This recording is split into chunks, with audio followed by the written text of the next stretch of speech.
Hello दोस्तों, आप सभी का हमारे इस YouTube चैनल में स्वागत है, अभिनंदन है।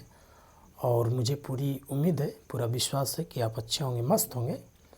और जिन बच्चों को एग्ज़ाम देना है वो बच्चे अच्छे से तैयारी कर रहे होंगे और उनकी पढ़ाई ज़ोरों शोरों से हो रही होगी। तो इसी उम्मीद के साथ आइए आपको जिन बच्चों को अवकल गुणांक यानी अवकलन नहीं करने आप रहा है बच्चे, हालांकि जिन बच्चों को जो जानते होंगे बच्चे उनके लिए तो इजी है, लेकिन जो बच्चे नहीं जानते हैं इनके लिए यह वीडियो निश्चित रूप से कुछ हेल्प ज़रूर देगी कि उनको अवकलन कैसे किया जाता है। तो ये हमारा आज का टॉपिक है कक्षा 12 की मैथ गणित, जिसमें कि हमने एक क्वेश्चन लिया हुआ कि log sec x plus 10x का x के सापेक्ष अवकल गुणांक बताइए, यानी डिफरेंशिएशन हमको करना है, यानी अवकलन निकालना है। तो जब भी आपको अवकलन करना हो और अगर ऐसे क्वेश्चन आ जाएं जैसे log sec x plus 10x, तो log x का तो हमको फार्मूला पता है। जैसे log x का क्या होगा, अवकलन 1/x होगा, ये तो हमको पता है। लेकिन इसका हमको फार्मूला नहीं पता है, log sec x plus 10x का क्या होगा। तो जो चीज़ हमको दिक्कत हो रही है, जैसे यहाँ पे इसके पूरे के बदले में अगर x केवल होगा तो यानी ऐसे होता, अगर log x अगर होता तो हम log x का कहते कि ddx ऑफ log x बराबर 1/x हो गया, चलो हो गया आंसर भाई। लेकिन यहाँ पे ऐसा है नहीं, यहाँ पे क्या है, यहाँ पे log sec x plus 10x है, यानी इसका हमको अवकलन नहीं पता है, log sec x plus 10x का। तो हमको यदि नहीं पता है तो ये जो राशि होते हैं यानी log sec x plus 10x है, तो इस राशि को यानी जो ये राशि है इसको हम t मान लेते हैं। तो जो t मानते हैं तो t मानेंगे, तो इसको t अगर मानेंगे तो फिर जो t माना हुआ होता है उसका फिर दोबारा अवकलन किया जाता है।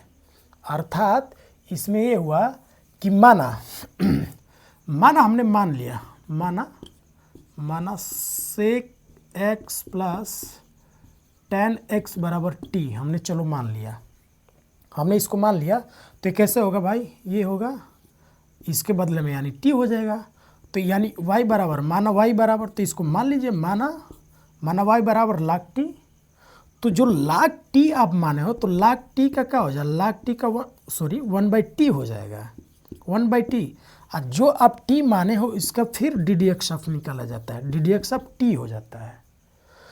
तो यानी 1/t, तो 1/t का मतलब क्या, sec x प्लस, इसको मान रख दीजिए आप, sec x प्लस 10x, इसका आपने मान रख दिया। और ddx ऑफ t, तो ddx ऑफ अगर t निकालेंगे तो t का फिर मान क्या हो जाएगा, t का मान ये है, यानी ये है sec x प्लस 10x है, इतना हो जाएगा, 10x है यहाँ पे, ये इतना हो जाएगा। तो आप ध्यान से देखेंगे तो 1/, ये हो जाएगा sec x plus 10x into ddx of sec x plus 10x। तो ddx ऑफ, अब sec x का अवकलन क्या होगा, तो sec x का अवकलन हो जाता है sec x इंटू 10x।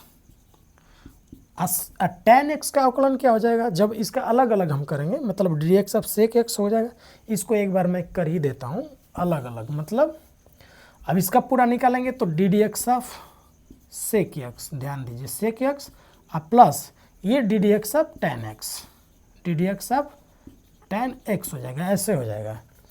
तो ये हमारा नीचे 1/, ये जैसे का तैसे, यानी sec x प्लस 10x हो जाएगा, 10x, और ये ब्रैकेट में ddx ऑफ sec x का sec x होता है अवकलन, sec x इंटू 10x होता है, प्लस यानी ddx ऑफ sec x, यानी sec x का जो अवकलन होता है वो sec x और 10x होता है, sec x इंटू 10x। और ddx ऑफ 10x का होगा क्या होगा, sec स्क्वायर x होता है। तो इसमें आप अगर ध्यान से देखेंगे तो sec x यहाँ भी है, sec x यहाँ भी है, तो कॉमन ले लीजिए। तो कॉमन अगर आप लेंगे तो ऊपर हो जाएगा sec x, कॉमन लेंगे अगर sec x तो ऊपर क्या बचेगा, 10x बचेगा, 10x प्लस यहाँ पे 2 ठो है तो 1 ठो बच जाएगा sec x। और नीचे हमारा क्या बचेगा, नीचे हमारा बचेगा sec x प्लस 10x बच जाएगा। तो ध्यान से अगर देखेंगे तो ये sec x, थोड़ा सा लिखने में दिक्कत हो जा रहा है, sec x plus ten x और ये भी sec x plus ten x है, तो इसको दोनों को क्या करेंगे, काट देंगे। तो जब काट देंगे तो क्या बचेगा लास्ट में बचेगा सेक एक्स। ये हमारा क्या हो गया, यही हमारा हो जाएगा आंसर। तो आप ये क्वेश्चन बहुत ही खूबसूरत और अच्छा क्वेश्चन है। आप जो बच्चे इन क्वेश्चन को नहीं जानते होंगे वो निश्चित रूप से अगर इसको देख लेते हैं तो निश्चित रूप से आप लगा लेंगे इस क्वेश्चन को। और ये कैसा लगा आप हमें कमेंट करें और ज़रूर बताएं। और चलिए तब तक के लिए आपकी रात्रि शुभ हो और आप अच्छे से पढ़ाई लिखाई करें, यही हमारी शुभकामनाएं हैं। धन्यवाद।